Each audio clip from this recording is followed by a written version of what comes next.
Ya teman-teman semua, tadi kita sudah sharing di video sebelumnya tentang bagaimana cara kita untuk memilih mentor. Berikutnya adalah kita akan pelajarin bagaimana caranya kita melakukan pendekatan supaya seseorang itu mau gitu menjadi mentor kita.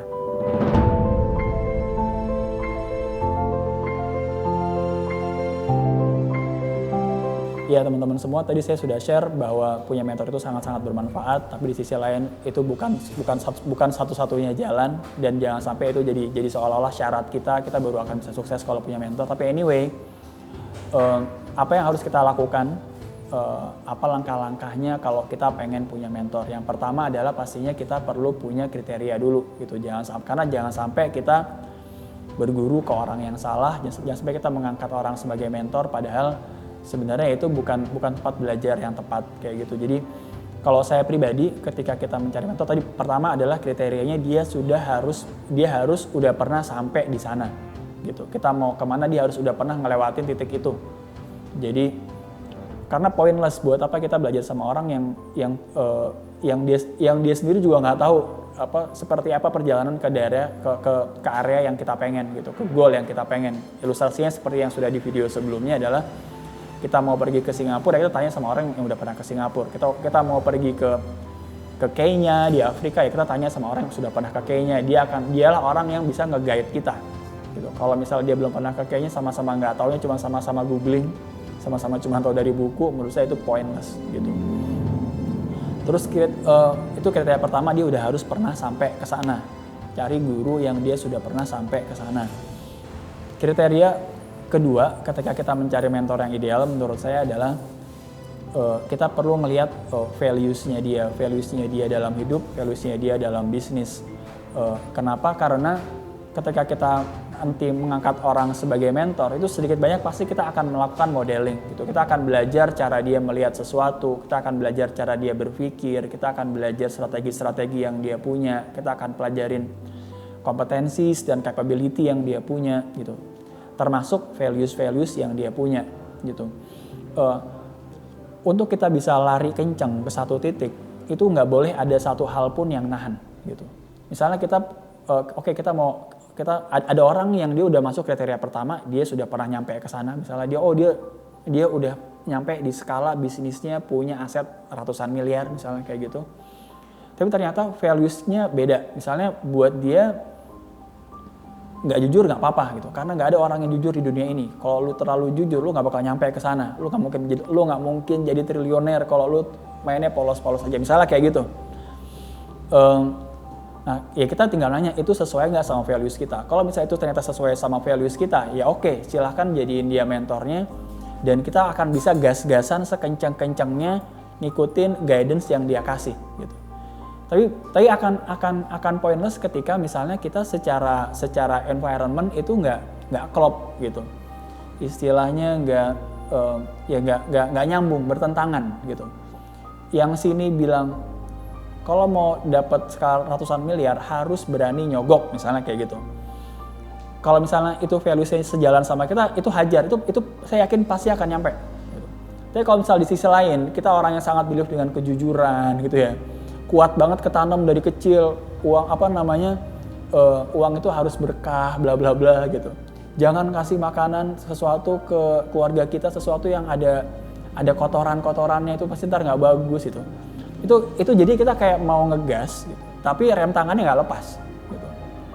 Ketika kita milih mentor dan ya kita harus perhatikan values-nya dia gitu. Kita harus lihat dulu itu sejalan nggak sama kita. Kalau seandainya itu sejalan, kita oke sama itu. Jadi gini, ini saya nggak lagi ngomongin benar atau salah ya, saya lagi ngomong karena ini values. Saya nggak lagi ngomongin benar atau salah, saya lagi ngomongin tentang sesuai atau nggak sesuai gitu. Serak atau nggak serak kita sama values-nya tadi. Kenapa? Karena untuk kita bisa nyampe ke titik yang kita pengen, itu nggak mungkin kita ngegas dan rem tangannya tetap ketahan gitu. Ini semua harus sejalan. Kita harus bisa ngerasa ini kayak di jalan tol. Oke, kita sepakat, udah kita gas habis-habisan. Jangan ada nahan-nahan lagi, jangan ada sebentar, jangan ada gitu-gitu lagi. Gitu. Jadi nomor 2 adalah values-nya harus benar-benar sejalan.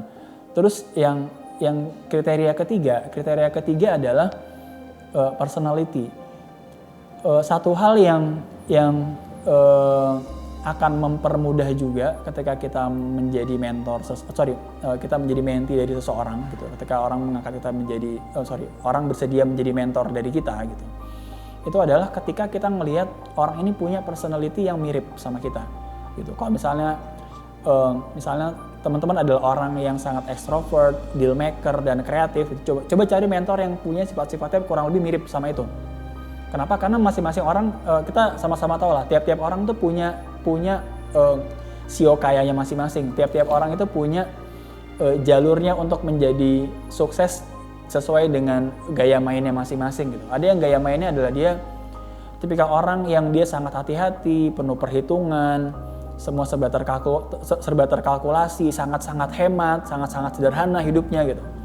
Ada orang yang dia sangat-sangat sukses dan dia juga sangat-sangat happy go lucky gitu, kayak pokoknya hajar aja dipikir belakangan, yang penting seru, living our life to the fullest gitu.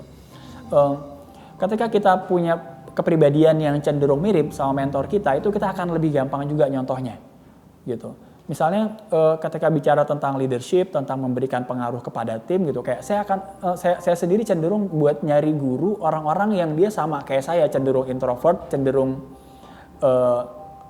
hati-hati kayak gitu. Dibandingin nyari mentor yang dia pokoknya hajar, harus gila, harus nekat gitu-gitu. Saya cenderung nyari guru yang personality-nya sama gitu, kayak karena saya pengen tahu bagaimana orang dengan personality yang seperti saya bisa solving their problem dengan caranya sendiri gitu. Karena the best strategy is to be the best version of ourselves kan gitu. Kayak strategi terbaik adalah selalu dengan menjadi versi diri kita yang paling baik, bukan dengan menjadi orang lain. Karena pasti akan sangat-sangat berat gitu, pasti akan terasa tidak natural. Jadi kriteria ketiga adalah akan sangat-sangat bagus ketika kita bisa mencari guru, kita bisa mencari mentor yang secara kepribadian itu banyak kemiripan sama karakter dasar kita gitu. Karakter masih bisa dirubah sih, tapi memang itu akan butuh waktu lebih lama dan butuh sesuatu yang lebih ekstrim. Tapi ketika kita bisa dapetin mentor, yang dia ini secara kepribadian mirip sama kita, itu akan terasa lebih natural, akan terasa lebih smooth, dan akan dalam banyak hal menjadi lebih mudah. Kemudian yang keempat, langkah-langkah berikutnya setelah kita punya kriteria tadi ya, kriteria pertama, kedua, ketiga. Yang berikutnya adalah ya kita harus mulai cari gitu, kita harus lebih banyak bergaul, kita lebih banyak browsing untuk mulai nyari orang-orang yang kita incar. Jadi emang ini bukan gini, nyari mentor itu bukan sesuatu yang gampang. Kalau misalnya kita rezeki-rezekian gitu ya, tiba-tiba ketemu sama orang, dipertemukan sama Tuhan, itu berdoa salah satu strategi. Kita percaya sama hukum tarik-menarik gitu ya, kayak vibrasinya ketika orang sefrekuensi nyambung tuh sering kali akan dipertemukan sama Tuhan. Tapi ya kita juga perlu ngincer siapa ya orang-orang yang kira-kira bisa jadi tempat kita untuk belajar gitu. Dan ya itu harus kita mulai bikin listnya. Terus langkah berikutnya adalah ya kita mulai kontak. Nggak mungkin orang bisa ngangkat kita jadi mentinya kalau kita nggak pernah kontak sama sekali gitu. Kayak emang harus ada titik kita mulai kontak dia gitu. Entah kita datang ke acara yang ada orang itu juga, atau entah kita kirim email, atau kita kirim message di sosial medianya gitu. Surprisingly, saya juga pernah nyoba beberapa kali message orang-orang, bahkan nggak cuma di Indonesia ya, tapi di luar negeri gitu, yang saya anggap bisa jadi mentor bisnis atau bisa jadi guru bisnis saya ngasih pertanyaan tuh, ternyata dibales gitu, kayak surprisingly dibales. Padahal saya sendiri juga nggak expect, saya cuman kayak ya cobalah tanya aja gitu, dan ternyata dibales gitu. Banyak hal-hal yang banyak orang-orang yang dia udah nyampe ke sana dan dia emang pengen nolong kita. Mungkin dia ngelihat dulu pernah di posisi kayak kita gitu ya, dan dia nih bocah kasihan banget, kasih tau lah gitu. Bagi teman-teman yang ingin bisnisnya tumbuh 10 kali lipat, ikuti terus video-video dari Aksoro. Jangan lupa subscribe, komen, like, dan share supaya konten ini bisa lebih bermanfaat untuk banyak orang. See you next video.